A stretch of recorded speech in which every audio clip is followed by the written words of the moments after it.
Hi, I'm John Hinbest. You know how entrepreneurs, authors, and speakers struggle when presenting their products and services or speaking in public? Well, I help them to develop a confident voice which reaches more people and makes more money. Imagine you're about to witness something historical. The President of the United States is coming to your town to deliver a memorial address. Crowds gather around the stage in solemn anticipation, and an introductory speech is given, which only heightens the suspense, and finally, the President himself approaches the podium. He looks at the crowd, clears his throat, opens his mouth, and says, 77 years ago, our fathers brought forth on this continent a new nation, conceived in liberty and dedicated to the proposition that all men are created equal. I know, it's doubtful that Abraham Lincoln began his famous Gettysburg Address in such a fashion, but what if he had? How long do you think people would seriously listen to a voice like that? My guess is not long. At best, they would have laughed, thereby missing the content of one of the greatest speeches ever delivered. All because the quality of the voice. Let's try another example. Have you ever encountered a voice like this? 77 years ago, our fathers brought forth on this continent a new nation, conceived in liberty and dedicated to proposition that all men created equal. What? You can't understand a thing. The content is gone because the vocal energy and the enunciation are gone. What's my message? Your vocal quality and how you use your voice are going to determine the extent of your speech's impact. A poor voice will put a limit on persuasion simply because people won't be willing to listen long enough for you to make your point.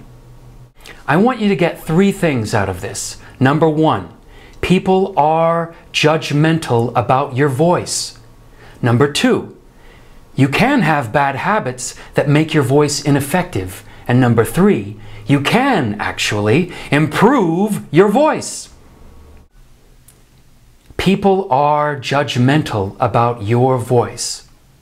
Voice prejudice is stealthy and instantaneous.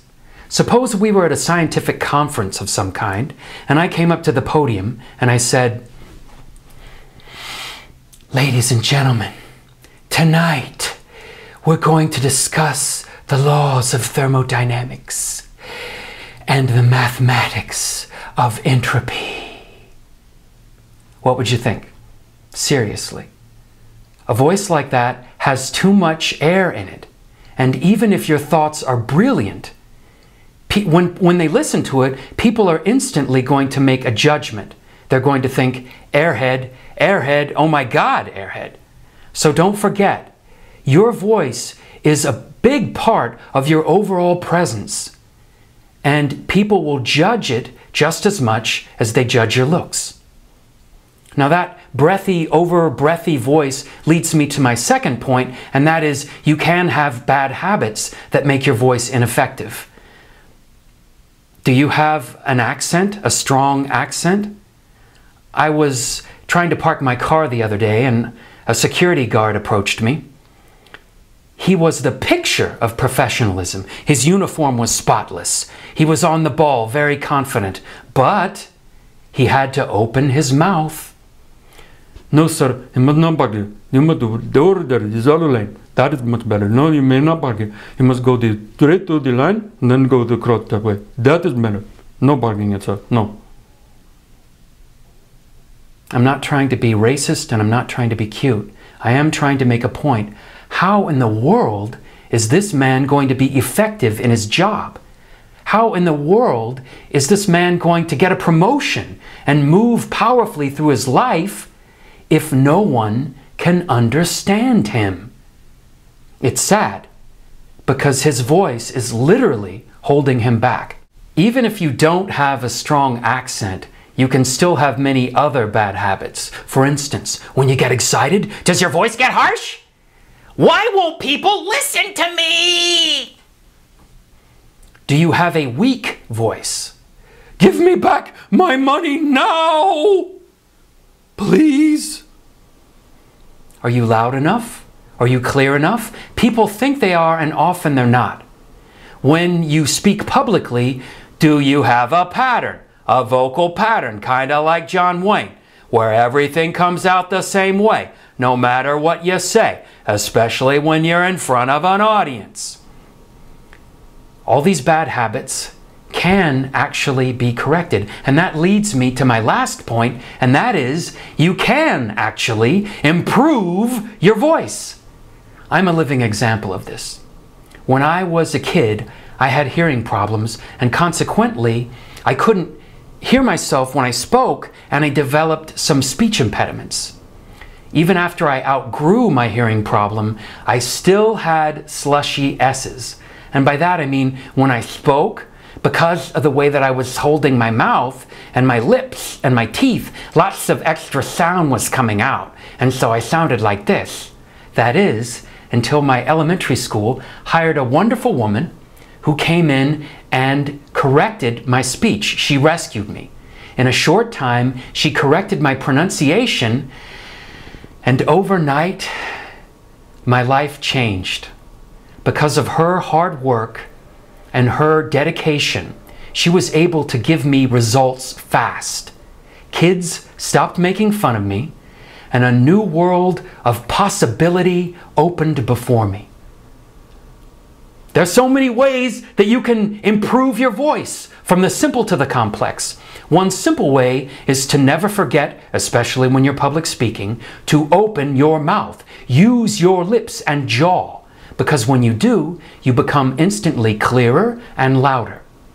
There are also some more complex ways of working on the voice. My favorite is poetry.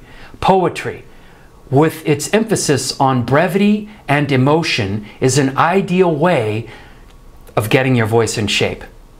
Of course, the best way to make quick progress is to hire me, or someone like me, a voice coach.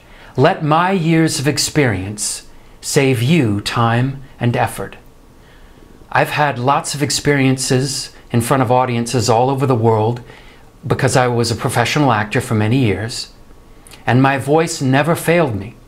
I think it's probably because of my wonderful training that I received at the Juilliard School of Drama. I count myself as so blessed that I was able to work with people like Robert Williams, Liz Smith, Deborah Hecht, Ralph Zito, and Deb Lapidus. Early on, they made a suggestion to me, which I'd like to pass on to you if I may, and that is this: your voice is more powerful and more beautifully expressive than you think. So right now, I'm inviting you to join my program. Let's discover your voice together and build it and polish it. Make it a voice that can lead, that can persuade, that can help you make your way through your life powerfully. After all, if it is true that the eyes are the window to the soul, then surely the ears are the soul's garage doors. You can spend a lot of time and effort trying to squeeze into those tiny windows, or you can effortlessly glide straight into the heart's chamber through those big open doors on the side of your listener's head. Thank you so much for listening to me today and making it all the way through this presentation. And once again, I invite you to sign up for your free vocal consultation right away. And don't forget, you can actually improve your voice.